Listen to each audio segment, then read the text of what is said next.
हाँ, ये विजिट था हमारे कोरबुक ब्लॉक के वाइस चेयरमैन के साथ।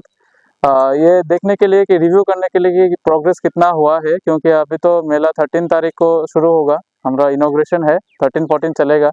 तो अभी आज 9 तारीख है, तो कितना प्रोग्रेस हुआ है वो रिव्यू करने के लिए हम दोनों ने स्पेशली फील्ड विजिट किया है। तो यहाँ पर आके देखा है कि 90% ऑलमोस्ट प्रोग्रेस है और बाकी 2 to 3 डेज में पूरा कंप्लीट हो जाएगा ये। और हम लोग एक्स्ट्रा टॉयलेट्स भी बना रहे हैं पब्लिक के लिए, ताकि पब्लिक को सुविधा मिल सके।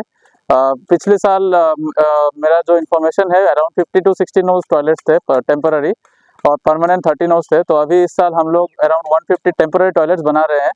तो वो बहुत हेल्पफुल होगा पब्लिक के लिए, इंक्लूडिंग पार्किंग एरियाज में हम लोग टेम्पररी टॉयलेट्स बना रहे हैं, ताकि पब्लिक को एक इजी एक्सेस, अच्छा सुविधा मिले यहाँ पर आके। और मैं रिक्वेस्ट करूँगा सब पब्लिक को, आप आइए तितुमुख मेला, जो पुष संक्रांति मेला भी है, तो आप एंजॉय कीजिए अपने फैमिली के साथ। और अच्छे से यहाँ पर जो रीति रिवाज है वो लोग आप रिचुअल्स मनाइए, ताकि और कोरबुक ब्लॉक में आप विजिट भी कीजिए, एक टूरिस्ट डेस्टिनेशन भी है।